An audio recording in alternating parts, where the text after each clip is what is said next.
Hello students, welcome back to my channel CA वाला भाई accounting academy. तो आज हम अपनी क्लास स्टार्ट करते हैं issuance of shares and debenture से। तो आज का जो हमारा क्वेश्चन होगा वो इशू फॉर कैश होगा और अदर देन कैश होगा। अगर तो एक कंपनी शेयर्स इशू करे कैश लेने के लिए और अदर देन कैश के लिए, तो आज हम इस पे एक क्वेश्चन करेंगे। ये आपके पास पेपर का एक क्वेश्चन है और एक इंपॉर्टेंट क्वेश्चन है, तो इसको लाजमी देखिएगा और इस वीडियो को स्किप मत कीजिएगा क्योंकि ये एक बेस क्वेश्चन होगा आपके आने वाले एडवांस क्वेश्चन का। तो आखिर तक वीडियो ज़रूर देखिएगा और मेरे चैनल को लाइक और सब्सक्राइब ज़रूर कीजिएगा। तो चले अपना क्वेश्चन स्टार्ट करते हैं। क्वेश्चन, सीए वाला भाई company limited was registered with a capital of rupees 5 million divided into ordinary share of rupees 10 each. The company offered to the public 15,000 shares payable in full on application. The bank informed that 20,000 share application was received. अच्छा, तो क्या कहता है? कहता है कि भाई ये कंपनी है, सीए वाला भाई अकाउंटिंग एकेडमी है, कोई कंपनी है, उसने 5 मिलियंस के शेयर्स रजिस्टर करवाए अपने और उसने पब्लिक को जो शेयर ऑफर किए वो 15,000 किए।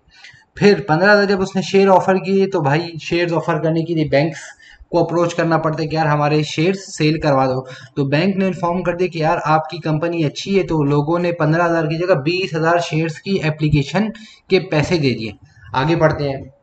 The company allotted share and refunded the amount receive in excess. Okay. During that, the company completed the following transactions: issued further share at 18 each for cash, issued 7,000 shares to the promoters at par, purchased computer for 40,000 and issued 3,000 shares, purchase a piece of land and issue 50,000 shares at 15 each. Required, pass the journal entries for CA वाला भाई company and prepare a balance sheet. तो यहाँ हमें दो काम करने हैं, एक तो बैलेंस शीट बनानी है और दूसरी उसकी जर्नल एंट्रीज पोस्ट करनी है। तो चलिए लाइन बाय लाइन हम इसकी एंट्री पोस्ट करते हैं। यहाँ हम इसका ज़रा एक फॉर्मेट बना लेते हैं। डेट आ जाएगी, पर्टिकुलर्स,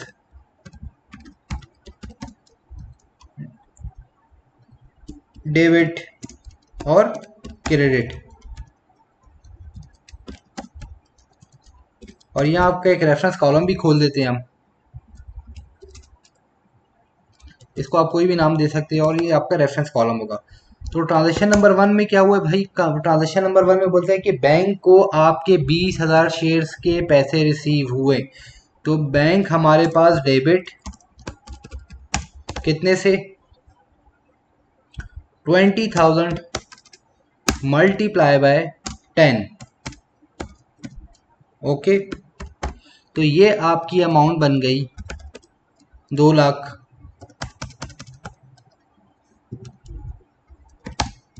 और अगेंस्ट जो आप ऐसे क्रेडिट करेंगे वो शेयर एप्लीकेशन क्रेडिट कर देंगे।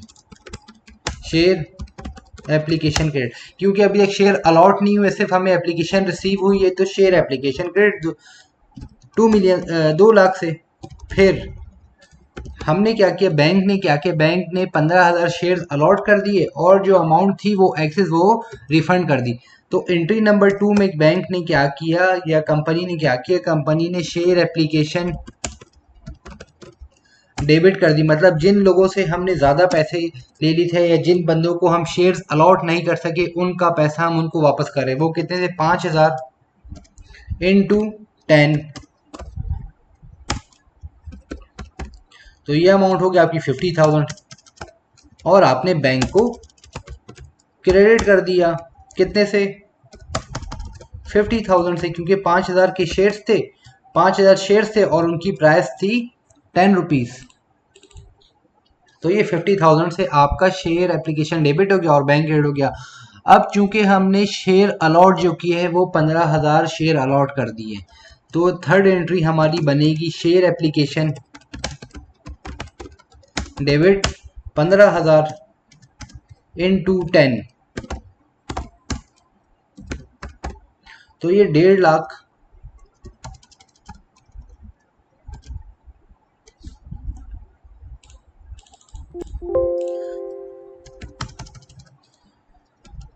और शेयर एप्लीकेशन कन्वर्ट हो जाएगी शेयर कैपिटल के अंदर, क्योंकि ये शेयर अब हमने अलॉट कर दिए, ये अब एप्लीकेशन नहीं रही। ओके, फोर ट्रांजेक्शन में क्या बोलता है, during their the company completed the following transaction. ये कंपनी के जब रजिस्ट्रेशन का टाइम था, हमने ये पहली 3 ट्रांजेक्शन बना ली और कंपनी रजिस्टर्ड भी होगी और शेयर भी इशू हो गए। अब ड्यूरिंग देयर कंपनी ने मजीद ट्रांजेक्शन किए, वो क्या किए, issued further share eight 10 for each cash. इधर एक आप ये कर लीजिएगा कि इशूड फर्दर 5000 शेयर्स। तो कंपनी ने इशू किए फर्दर 5000 शेयर्स, कितने में, 18 ईच में। तो आप इसकी एंट्री बनाएंगे ट्रांजेक्शन नंबर 4 में। बैंक डेबिट होगा आपका कितने, 5000 शेयर्स इनटू 18 रुपये से आपका बैंक डेबिट हो जाएगा। तो कितना होगा, इधर हम कर लेते हैं 5000 इंटू 18, तो ये अमाउंट आ गई 90,000। अब इसमें से शेयर कैपिटल कितना है और शेयर प्रीमियम कितना है, ये याद रखिएगा कि जितना भी हम शेयर इशू करेंगे उसकी फेस वैल्यू और पार वैल्यू हमेशा 10 रुपीज़ होगी। चाहे आप कहीं भी हो, शेयर्स की वैल्यू 10 रुपीज़ होगी फेस वैल्यू। तो शेयर कैपिटल डेबिट मैंने कितने से किया, 5000 इंटू 10, 50,000 से, और बाकी जो अमाउंट बच गई वो मेरा शेयर प्रीमियम है। मैंने आपको लास्ट क्लास में जो हमारा बेसिक कॉन्सेप्ट था उसमें मैंने आपको ब्रीफ कर दिया था कि प्रीमियम पे कब इशू होगा, प्रीमियम कैसे कैलकुलेट होगा, डिस्काउंट पे कैसे इशू होगा, डिस्काउंट कैसे कैलकुलेट होगा। तो अगर आपको कोई भी कन्फ्यूजन हो बेसिक कॉन्सेप्ट में तो मेरी वीडियो यूट्यूब पे अपलोड है, वो आप देख लीजिएगा। शेयर प्रीमियम वो कैसे निकलेगा, 5000 शेयर्स थे, पार वैल्यू जो 10 रुपये थी, अब 10 रुपये से एक्सेस वैल्यू कितनी है, वो है 8। तो 5000 इंटू 8 आपका हो गया शेयर प्रीमियम। यह आपकी एंट्री नंबर हो गई ड्यूरिंग देयर की ट्रांजेक्शन की पहली एंट्री। अब नेक्स्ट एंट्री की तरफ चलते हैं। Issued 7000 shares to promoter at par.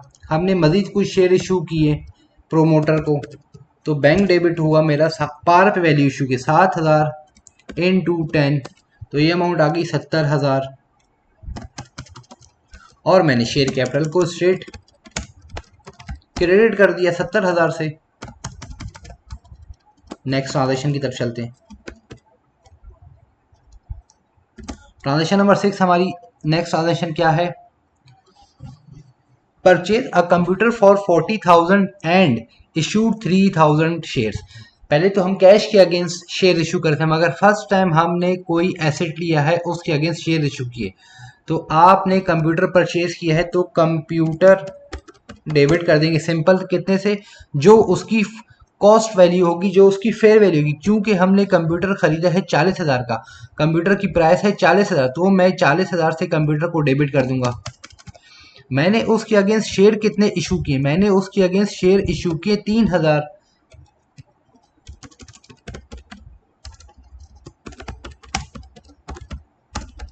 Share capital कितने थे, 3,000 मल्टीप्लाई बाय 10, तो जो शेयर कैपिटल जो मैंने अलॉट किया वो किया 30,000 से। अब 40,000 का मैंने कंप्यूटर खरीद लिया, अब 40,000 के कंप्यूटर के अगेंस्ट मैंने सिर्फ 30,000 का शेयर कैपिटल इशू कर दिया। अब मेरी फिगर में गड़बड़ हो गई क्योंकि कंप्यूटर 40,000 का है और मैंने शेयर इशू किए हैं 3,000 के और उसकी पार वैल्यू है 10, तो बाकी 10,000 कहाँ जाएगा, बाकी 10,000 आपका शेयर प्रीमियम है। क्योंकि आपने कंप्यूटर खरीदा 40,000 का और आपने शेयर कैपिटल सिर्फ 30,000 का शेयर कैपिटल इशू किए, यानी 3,000 का आपने शेयर कैपिटल दिया, उसकी पार वैल्यू थी 10। अब जो बाकी बैलेंसिंग फिगर होगी वो होगी 10,000। अब इधर यहाँ हम ऐसे भी कर सकते हैं कि 10,000 की कितना प्रीमियम ऊपर दिया, मैंने कंप्यूटर लेने के लिए कितना प्रीमियम ऊपर दे, 10,000 डिवाइडेड बाय 3,000, तो मैंने 3 रुपए का एक्स्ट्रा प्रीमियम दिया कंप्यूटर लेने के, 3,000 मतलब ये 3.3333 है। ठीक है, तो जितना बैलेंसिंग फिगर बच गई वो आपने शेयर प्रीमियम में डाल दीजिएगा। अगर सिंपल ये होता कि कंप्यूटर 40,000 की जगह कंप्यूटर 20,000 का होता तो फिर क्या करते आप, तो आप ये करते, आप शेयर प्रीमियम की जगह आप शेयर डिस्काउंट यूज करते और बैलेंसिंग फिगर आप शेयर डिस्काउंट में लेके जाते। मैं अगेन रिपीट करता हूँ, देखिए कंप्यूटर था 40,000 का, तो हमने कंप्यूटर को स्ट्रेट 40,000 से डेबिट कर दिया। हमने जो कंप्यूटर के अगेंस्ट शेयर इशू किए वो 3,000 शेयर इशू किए। तो 3,000 शेयर जब इशू की तो उसकी ऑब्वियसली पार वैल्यू 10 होगी, तो 3,000 मल्टीप्लाई बाय 10 30,000 आ गया। अब मेरा एसिड ज़्यादा है, मेरा कंप्यूटर महंगा है और मैंने शेयर कम इशू किए, तो इसका मतलब मैंने शेयर प्रीमियम पे बेचे। अगर रिवर्स केस होता कि कंप्यूटर 20,000 का होता तो मैं शेयर डिस्काउंट पे इशू करता और बैलेंसिंग फिगर शेयर डिस्काउंट में चली जाती। नेक्स्ट हम देखते हैं ट्रांजेक्शन क्या है। Purchase a piece of land and issue 50,000 shares at ₹15 each. यहाँ आप नोट कर रहे हैं कि उसने मुझे बता तो दिया कि मैंने कितने शेयर्स इशू किए, मगर उसने मुझे लैंड की कोई वैल्यू नहीं बताई। तो आप बैलेंसिंग फिगर करके आराम से निकाल सकते हैं। तो चलते हैं ट्रांजेक्शन की तरफ। ट्रांजेक्शन नंबर 7, मुझे लैंड नहीं पता कितनी है, मगर मुझे उस पता है शेयर्स मैंने कितने इशू की। शेयर कैपिटल में मैंने इशू किए हैं 50,000 और उनकी पार वैल्यू है 10। तो 50,000 इंटू 10 कितना हो गया, 5 लाख। फिर बाकी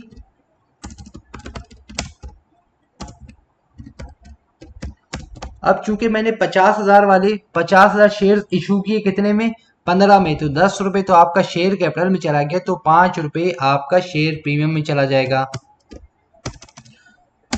इंटू 5, तो 50,000 इंटू 5 कितना बन गया, 2.5 लाख रुपए। तो 5 लाख आपका शेयर कैपिटल के अगेंस्ट और 2,50,000 शेयर प्रीमियम के अगेंस्ट। तो लैंड की कॉस्ट हो गई 5 लाख प्लस 2,50,000, 7.5 लाख। ये हमारी जर्नल एंट्रीज का सेक्शन मुकम्मल हो गया। अब हम इसकी बैलेंस शीट बनाते हैं कि बैलेंस शीट में हमारे पास क्या क्या है। बैलेंस शीट में हम इधर लिख देते हैं कि सीए वाला भाई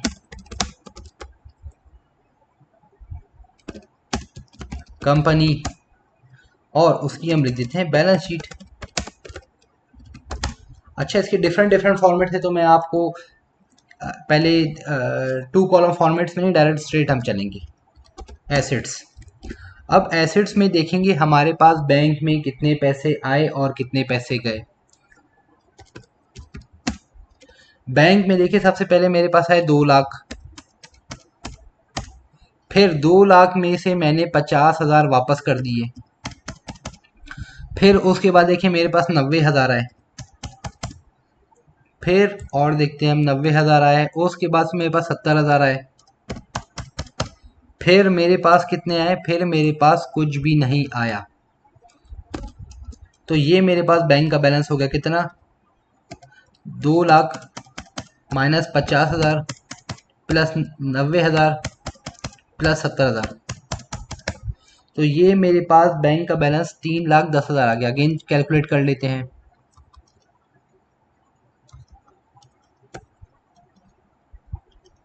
अच्छा, अभी हम नेक्स्ट चलते हैं, लैंड।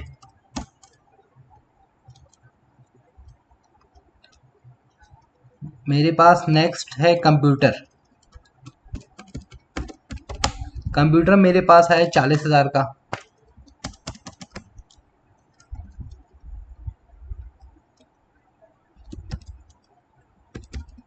लैंड देखते हैं, लैंड मेरे पास आई 7.5 लाख की। इसके अलावा मेरे पास आई थिंक कोई एसेट साइड नहीं है, तो मेरे एसेट्स हो गए टोटल एसेट्स मेरे पास कितने हो गए, 11 लाख रुपए।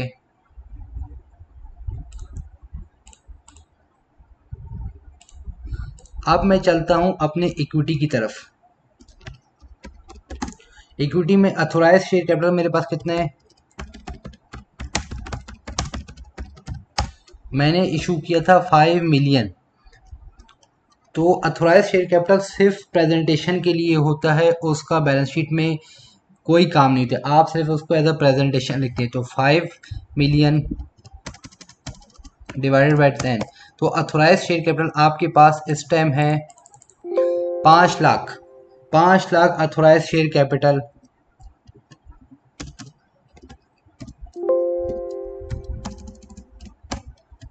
5 lakh authorise share of ₹10 each.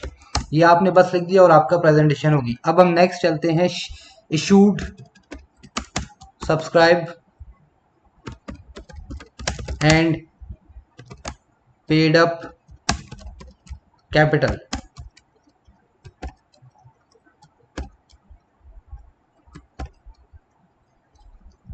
Issued subscribe and paid up capital में शेयर कैपिटल आ जाएगा और शेयर प्रीमियम आ जाएगा। अब शेयर कैपिटल देखते हैं हमारे पास कितने कितने आए और कितने कितने गए। शेयर कैपिटल सबसे पहले मेरे पास है 1.5 लाख। आप देख रहे हैं ट्रांजैक्शन नंबर 3 में 1.5 lakh share capital credit. 1.5 lakh के बाद फिर शेयर कैपिटल क्रेडिट हुए ट्रांजैक्शन नंबर 4 में 50,000, फिर ट्रांजैक्शन नंबर 5 में 70,000 और ट्रांजैक्शन नंबर 6 में 30,000 और ट्रांजैक्शन नंबर 7 में 5 लाख। तो इसको हम देख लेते हैं। 1.5 lakh plus 50,000 plus 70,000 plus 30,000 plus 5 lakh, ये आपके पास टोटल अमाउंट आ गई 8 लाख का शेयर कैपिटल। इसी तरह आप अब देखेंगे शेयर प्रीमियम कितनी कितनी जगह आपने इफेक्ट किया है। तो हम शेयर प्रीमियम की तरफ चलते हैं।